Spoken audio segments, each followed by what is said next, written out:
and there's no end in sight. This crisis today is causing unbelievable havoc around the world. If you pick up your newspapers today or you watch television, you will probably see scenes in Madrid, Spain, and Athens, Greece, in which huge numbers of police are clashing with huge numbers of workers and students about what's going on there. Last week, 500,000 people in Portugal did the same. The richest province inside Spain, Catalonia, is probably going to recede or secede from the country, dissolving it. We are talking about fundamental transformations and upsets about the same subject in those countries that I'm going to be dealing with the United States here today. All right, so let's begin with the crisis. Well, I've already told you how old it is. It's 5 years old. When it began in December of 2007, the number of unemployed people in the United States was estimated to be around 7 million. At the height of this crisis, a couple years ago, it reached 15 million, more than double. It went from 5% to 10% of the labor force. Today it is 8.5%. What does that mean? It means we haven't come down even halfway from the worst point of this crisis. And indeed, in the last couple of months, unemployment has started to get worse again. The prediction for the next 12 to 18 months in this economy is for it to go down. Not only are we not having the recovery we were supposed to have, we're having the opposite. If you add up, as the government does, the number of people that are without work today, and the number of people who have stopped looking but are without a job, and you finally add the number of people who have a part-time job but who want and need a full-time job, we're talking somewhere between 20 and 25 million of your and my fellow citizens. Wow. The Federal Reserve, the central bank of the United States, keeps an interesting statistic. It's called capacity utilization. Fancy words, simple idea. They measure what proportion of the tools, equipment, factory, office, store space is sitting empty, not being used, compared to what portion of our capacity to produce that is being used. And their estimate, a conservative estimate, is 20%, 1/5 of all the machines, factory space, office space, mall space, tools, equipment, typewriters, computers, positioned in a business are not being used. Well, what does that mean? It means that we have an economic system, our capitalist economic system, that cannot provide work for 20 to 25 million Americans who need it and want it. At the same time, 1/5 of the tools, equipment, and everything else those people would need to work with and work on is sitting, gathering rust and dust. If we put together as a nation the people who want to work with all the equipment and raw materials they need to do the work, we could produce a wealth of output that would transform our cities, solve our social problems, or at least make a really big dent in them. So we're all losers. Not just those of us who don't have a job, but all of us who do not have the fruits of what those people and that unused equipment could produce. By any rational measure, an economic system that performs so badly ought long ago to have been questioned, debated, and in all likelihood, changed. But we haven't done that in the United States. For 50 years, the capitalist system was something we weren't supposed to question. And very few people did. If you check the congressional record, that's the record of all the statements made by all the congresspersons, all the senators, you will not find any sustained discussion for 50 years of capitalism, in which those who thought it was good confronted those who thought it wasn't, where its strengths were put up against its weaknesses, so we could have a national debate about whether the economic system we have, capitalism, is the one we want to keep, given how it's performing. I always find this stunning, and I want you to do that too. We take pride in the United States that we question our educational system. We question the last couple of years our health system. We question such institutions as the family, marriage, heterosexuality, and so on. We ask a lot of questions about basic parts of our lives. We debate the different points of view. That's a good thing about this country. But when it comes to the capitalist system, no debate. We outdo one another in cheerleading. At best, that's a big fat immaturity. Our economic system deserves and needs criticism, just like all our other systems do. That's how a society progresses. It weighs the costs and benefits, the strengths and weaknesses of all of its systems, education, health, you name it. But for 50 years, no debate about capitalism. And guess what? If you don't debate, and if you don't criticize the system, it rots. That's why you do it. To catch the flaws early, like diagnosing a disease. Catch it early, and you can make the changes, and they won't be so painful. That will get you over that problem. But if you don't allow criticism, if you act like people who criticize the economic system are either crazy or dangerous or disloyal or something like that, if you shut it down, then guess what? The system is free, without criticism, to go in whatever direction it wants. And you and I are now living through the results of all of that.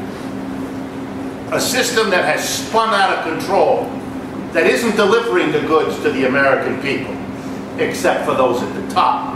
But for the most of the rest of us, not so good. Some symptoms, besides those I've already mentioned. We are doing damage to a generation of college students. And by the way, I don't pick that example just because I'm here in a college. I use it everywhere I go. But we are doing something extraordinary. We are condemning a generation, yours, to be put in an impossible situation. There aren't jobs, as there ought to be. So many of you decide to go to college to improve your chances in a bad job market. Smart move, makes perfect sense. Meanwhile, we have allowed the cost of college to keep going crazy up. So the only way you can get the credential to get a job is by forking over money you and your family at this point have not the freedom to do. So guess what your generation is doing? You know, borrowing the money.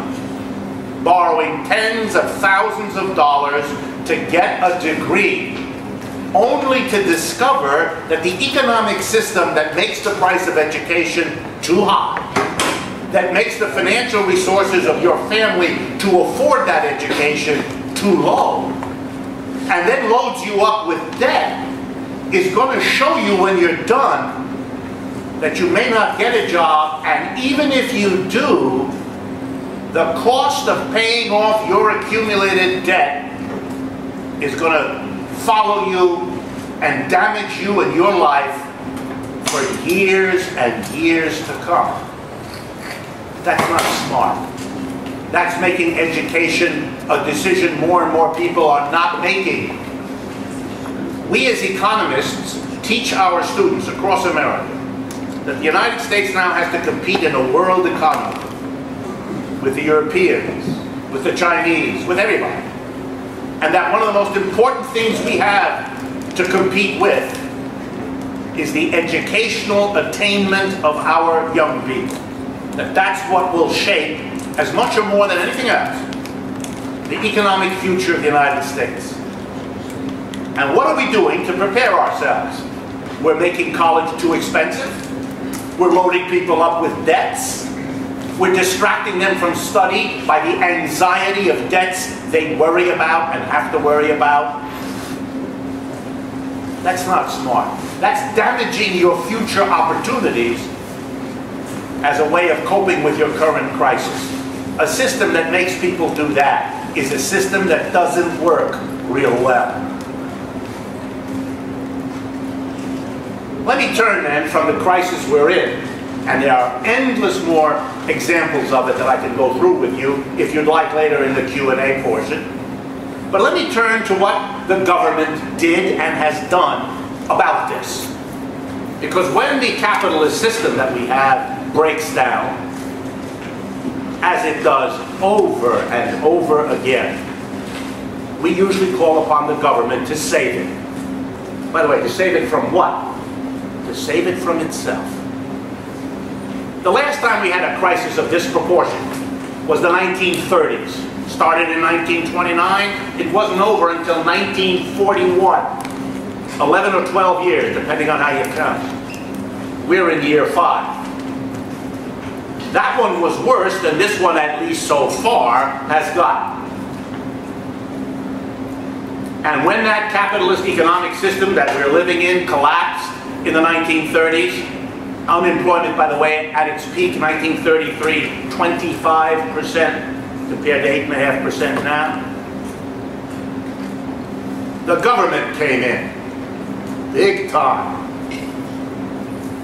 Finally, that crisis was over in 1941. The next big doozy was the one that started in 2007.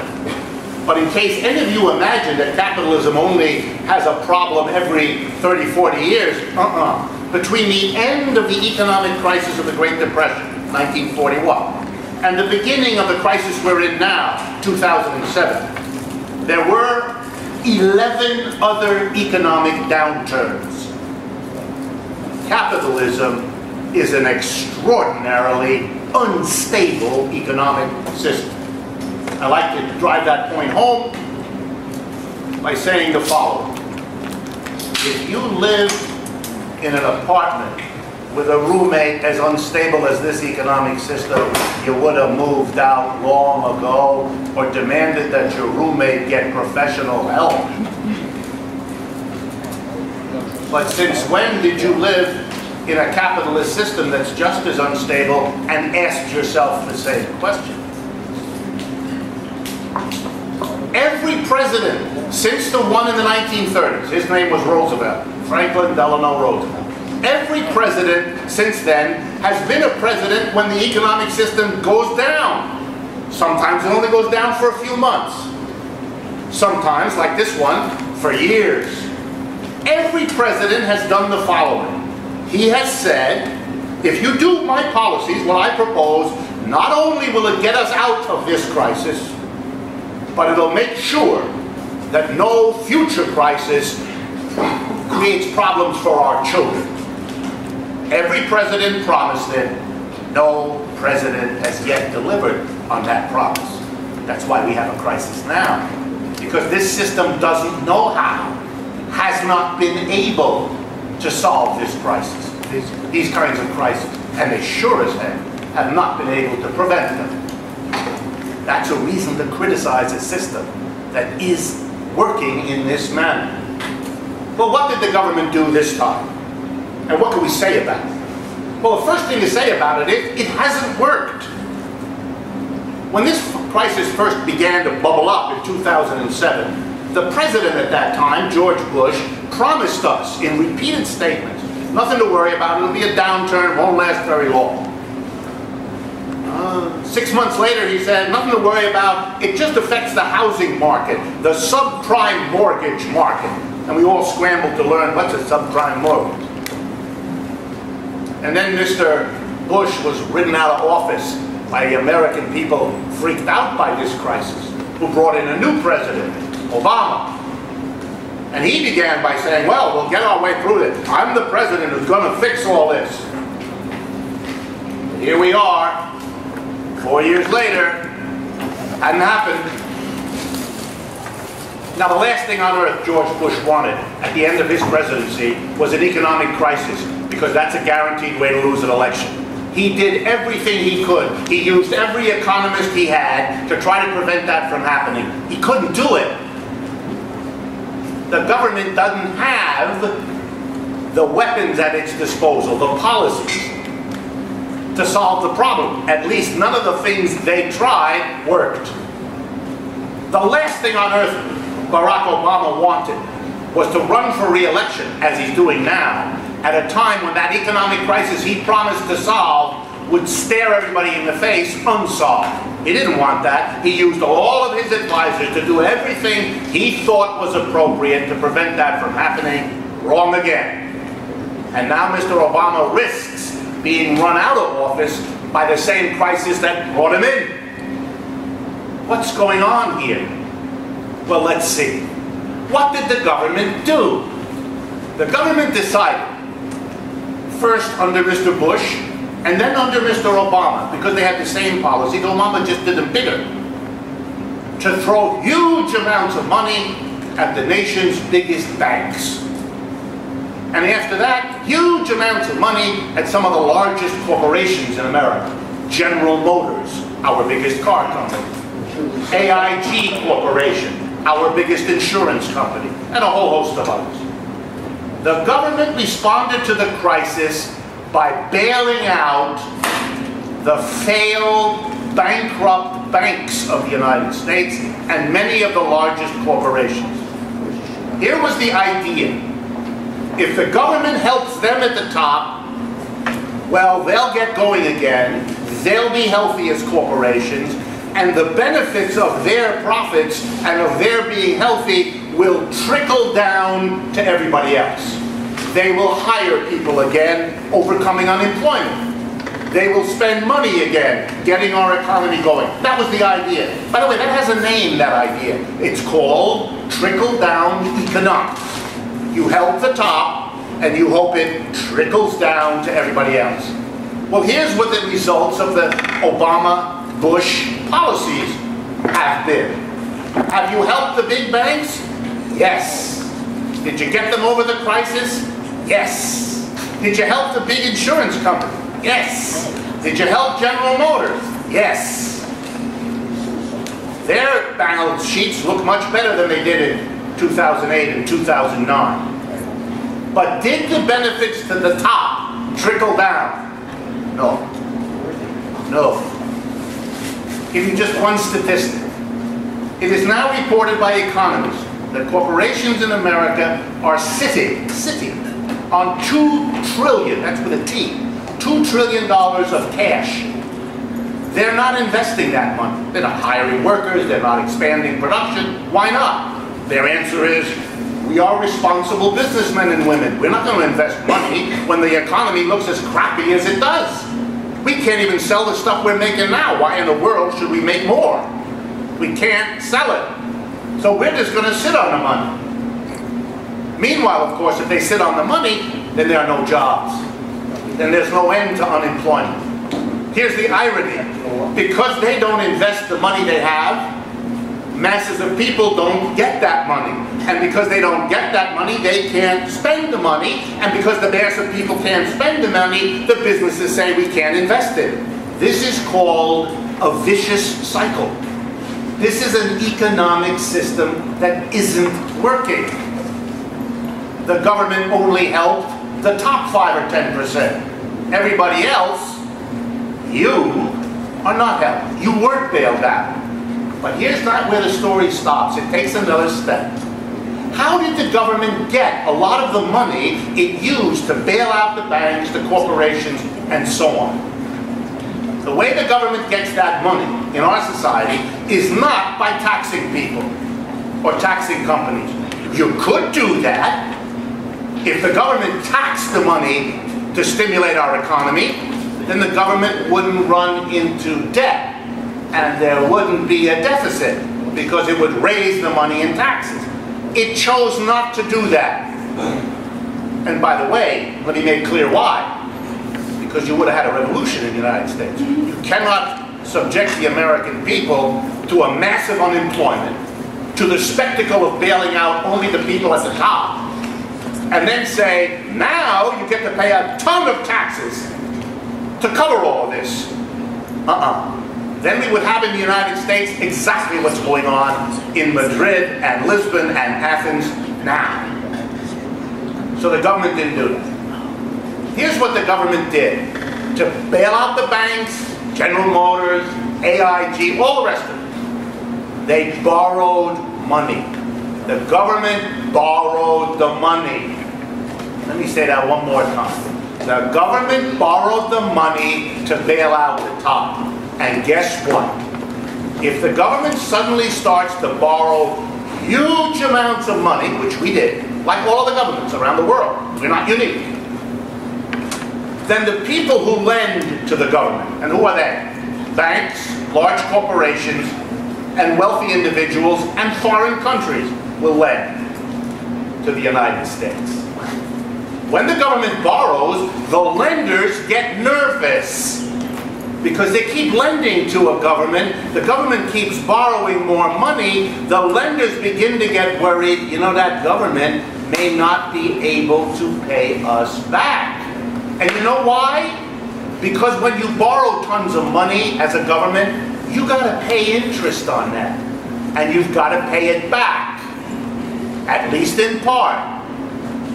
And where is the United States, like every other government, where's it going to get the money to pay off all the lenders, the interest and principal they have to pay now because they borrowed to bail out those at the top?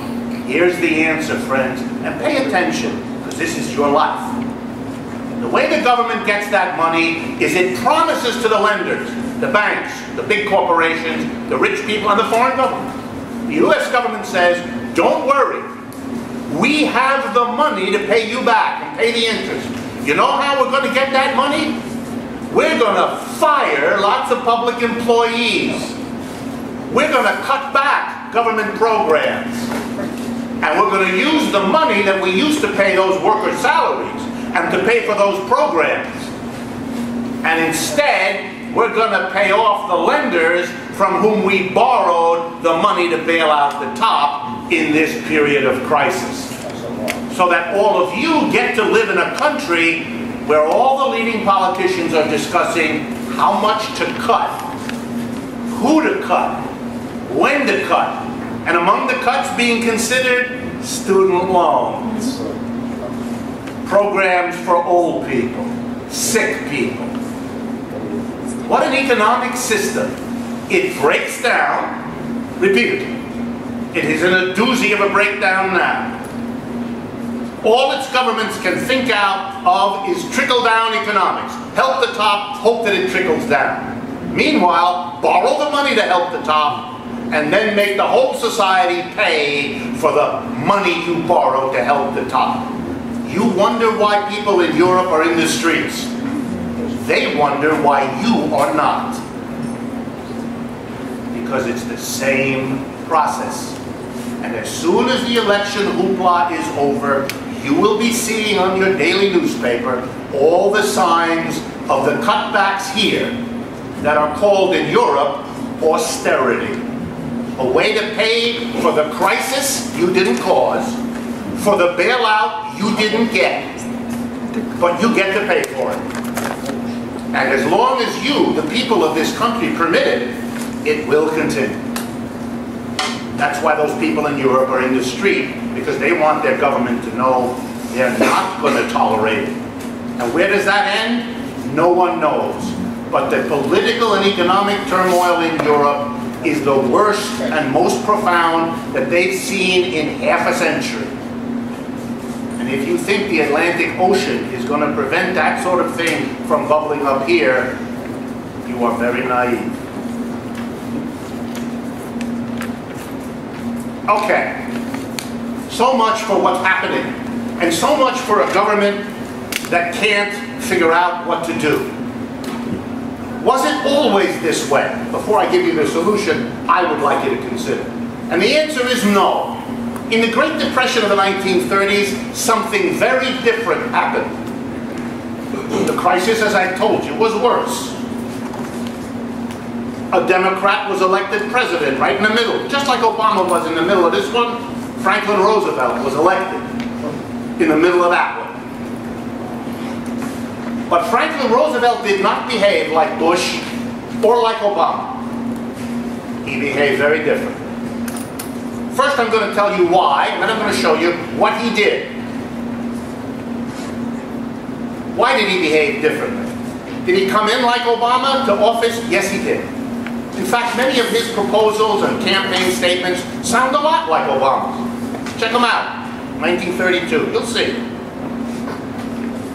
But he changed very fast once he was in. And what changed him? What changed him was the reaction of the American people to the Great Depression. Remember, it hit October 1929. He only comes into office, Mr. Roosevelt, in January of 1933. So it's already been going for several years. And the American people are angry. They're out of work in huge numbers. Their families are suffering. Their communities are suffering. If people are out of work, they don't pay taxes because they don't have an income, which means all the cities, towns, states, and federal government have no tax money coming in, so they have to cut all their social programs. You can understand what happened. You're living through a version of it now. But then Mr. Roosevelt discovered that the American people in the 1930s reacted in an organized way. Here becomes the difference from today. First organization, something called the CIO, the Congress of Industrial Organizations. What was that?